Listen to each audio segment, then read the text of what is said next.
This episode of the Old Dogs REI Network is brought to you by Mino Studio.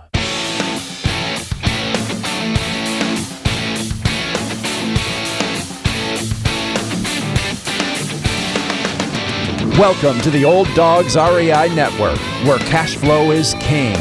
Real estate investing, the means, so you can enjoy your retirement dreams. This is the show where we cut right to the chase. No sales pitch, no long monologues, just simple how-to real estate investing advice, so you can earn the passive income you need to enjoy your retirement today.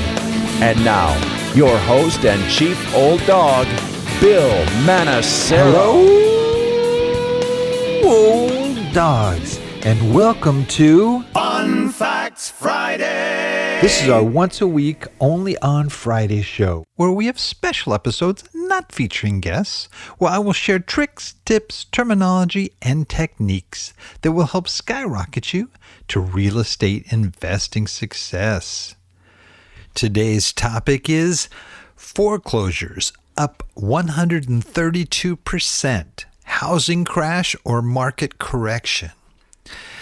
Well, before we get started on this heavy topic here, I just want to touch base with you guys and make sure you're doing okay. Hopefully you're healthy and doing well. Hopefully your real estate investing endeavors are just killing it, right now. I think that if with the rents going up and with prices of properties going up, there's got to be somewhere in there you can get, see those profits that you've been looking at anyway. So I just wanted to touch base with you, and we got a kind of a big topic to cover here. So let's jump into it now. And we've been talking for a while about these sort of impending foreclosures and what's going to happen. Well, it looks like it's starting to happen, and how is that going to impact what is going on in the market as a whole? Is it going to fuel some sort of a market crash or correction? Is there going to be other elements involved? So as I was reading through some real estate data, there are three stats that really caught my eye. The first is the number of active foreclosures, and that's when the foreclosure process has begun on a seriously delinquent loan, but it has yet to be completed and liquidated. As those foreclosures edged up by more than 7,000 in March. The first year-over-year increase in almost 10 years, according to mortgage technology data and analytics provider Black Knight. Secondly, more than 78,000 U.S. properties had a foreclosure filing during the first quarter of 2022, which is up 39% from the previous quarter and up 132% from a year ago, according to real estate analytics company ATTOM. And third, serious mortgage delinquencies, and that's like the last leg here, those 90 or more days past due are 70% higher than they were pre-pandemic, according to Black Knight. So we are seeing some pretty strong indicators here that all of the moratoriums and stops that were in place are going away. And we're starting to see the real numbers now. Now, while those numbers seem grim, though, pros say the reality isn't as bad as it looks. Though active foreclosures are up on a year-over-year basis, the number of loans in active foreclosure is still way below historic norms. On average, prior to the pandemic, the country saw about 30,000 to 40,000 foreclosures starts, per month. But the foreclosure moratoriums that were put in place as part of the CARES Act in response to COVID-19 drove all of that normal activity to a halt.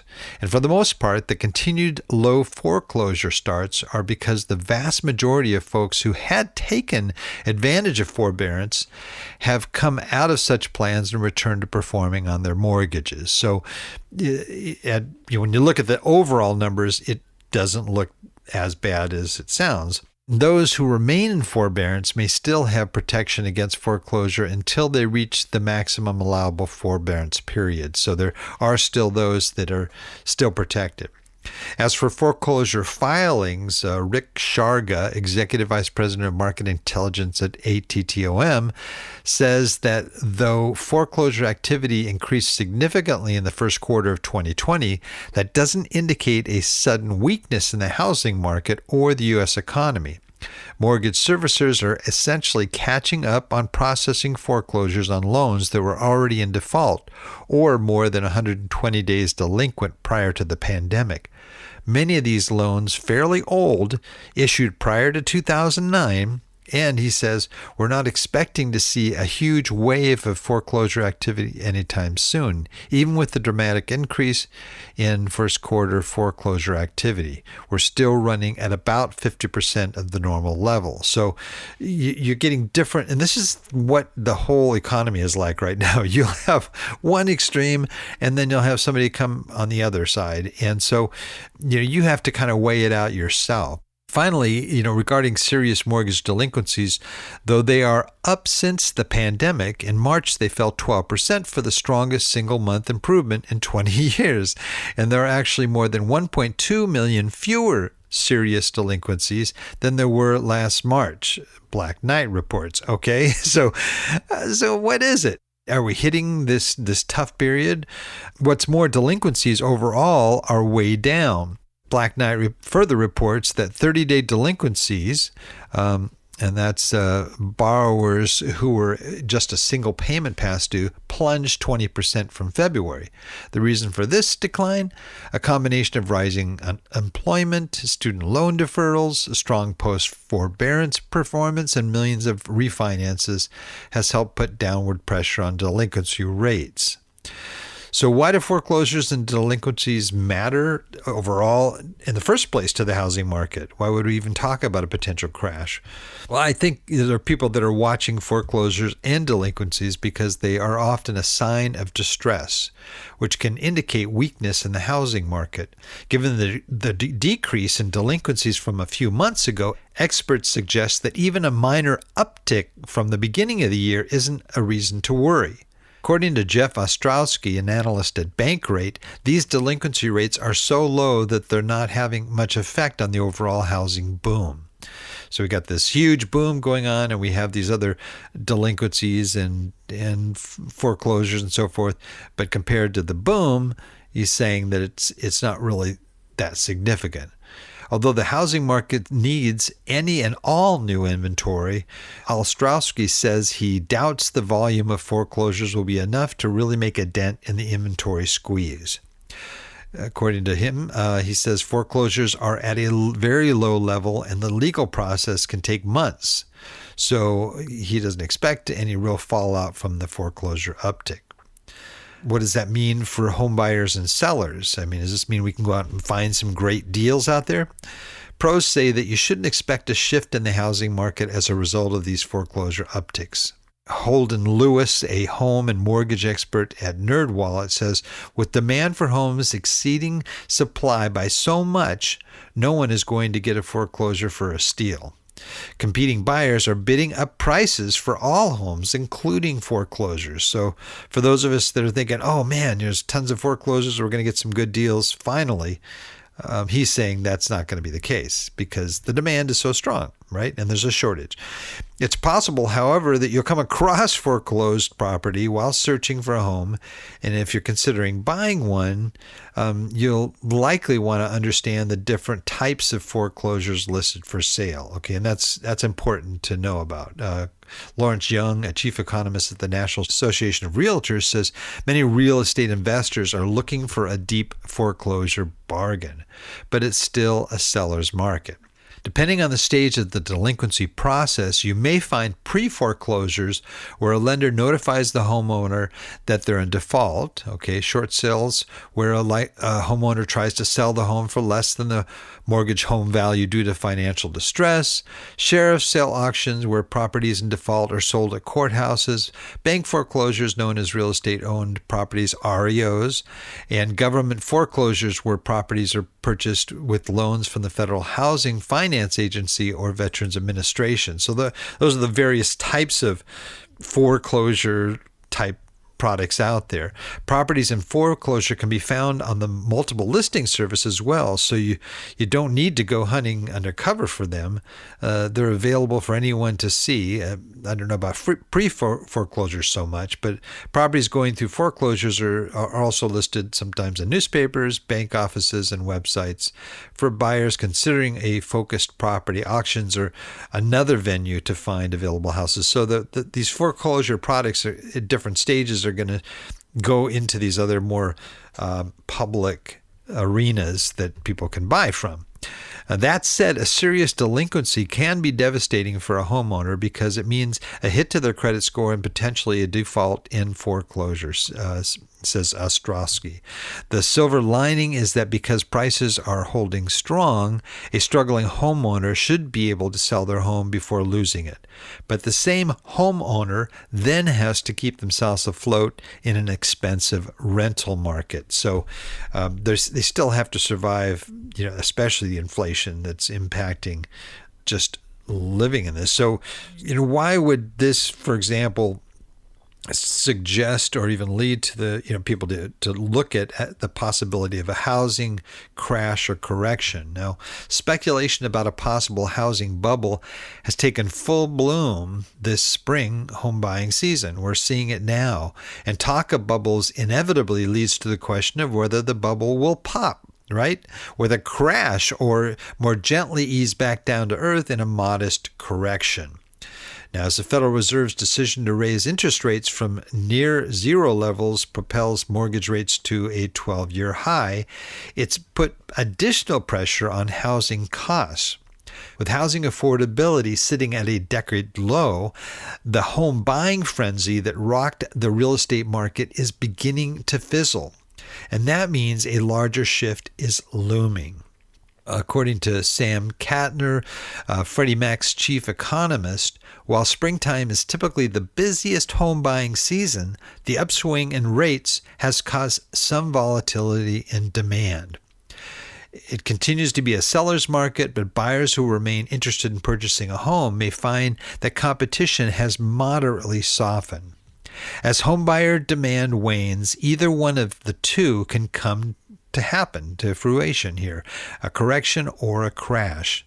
The former, would entail a gradual drop in prices to more sustainable levels, whereas the latter would result from either a rapid drop in prices triggered by widespread panic from homeowners and investors, or a wave of foreclosures. However, with homeowners leveraging more than $3.2 trillion in home equity and mortgage lenders enforcing strict standards, it's unlikely the real estate market is headed toward a crash.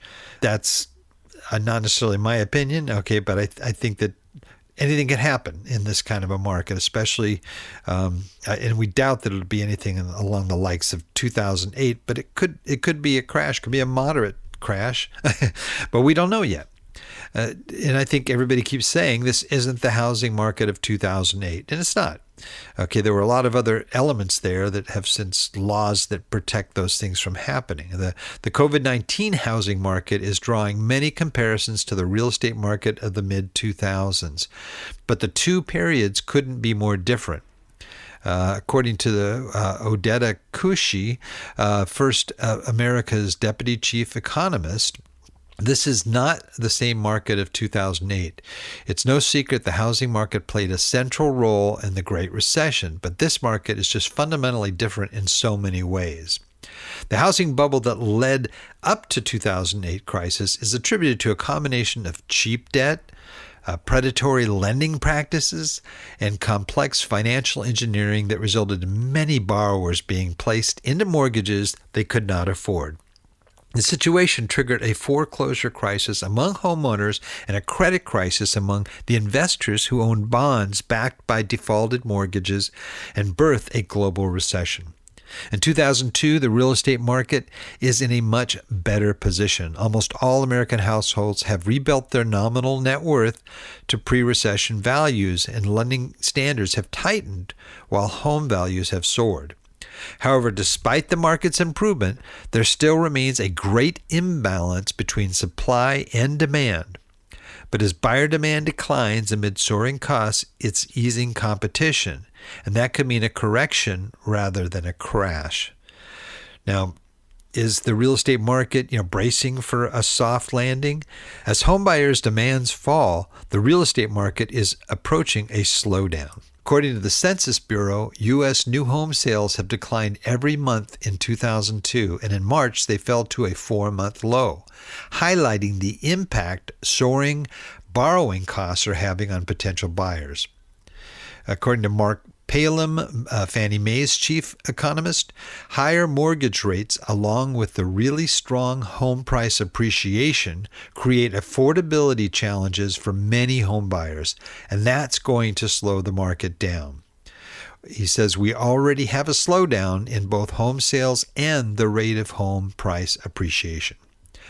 According to a real estate database Redfin, 12% of homes for sale had a price drop during the 4 weeks ending April 3rd, up from 9% in 2021, and the highest share since December.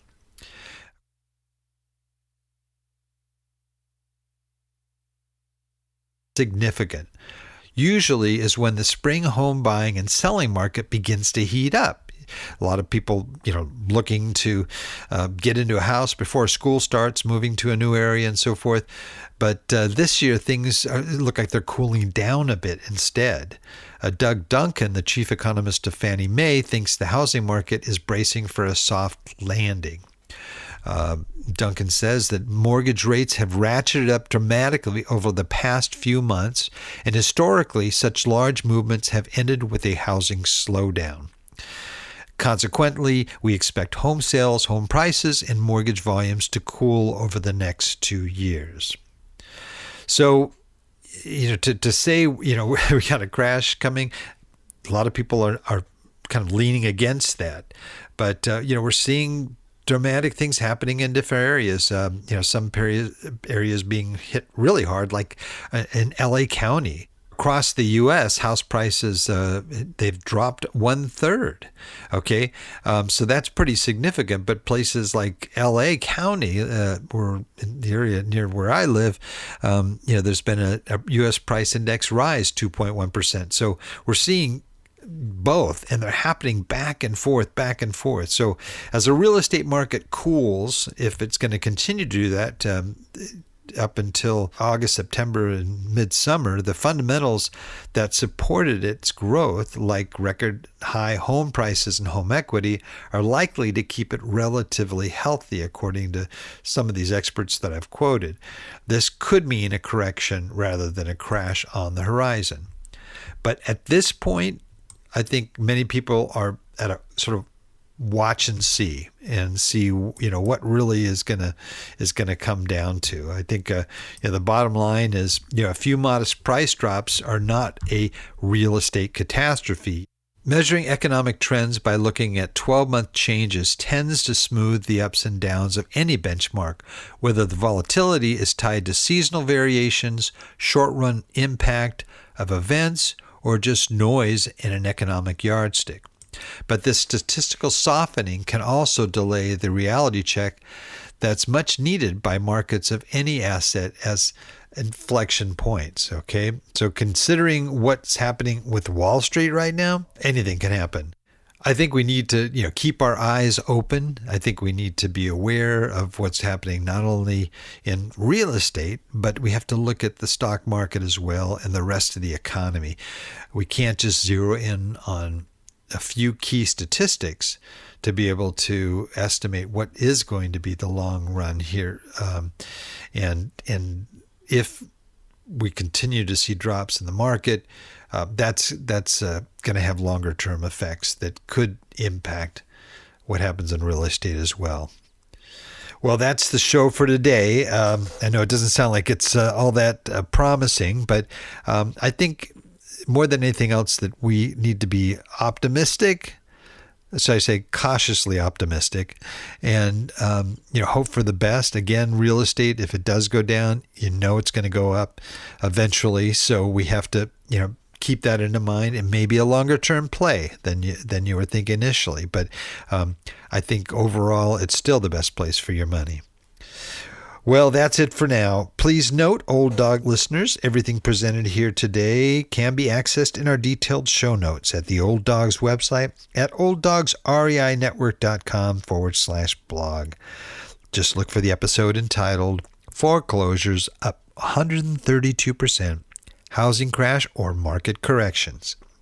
Well, that's the show for today. Remember, cash flow is king and real estate investing the means. Until next time, keep moving forward, and may God bless. Thank you very much for visiting the Old Dogs REI Network. We would greatly appreciate if you would stop by iTunes and let us know what you think of the show. We would love if you could subscribe to the podcast, give us a 5-star rating, and write a review. The more ratings and reviews we receive, the more visible the podcast will be to others. Thank you.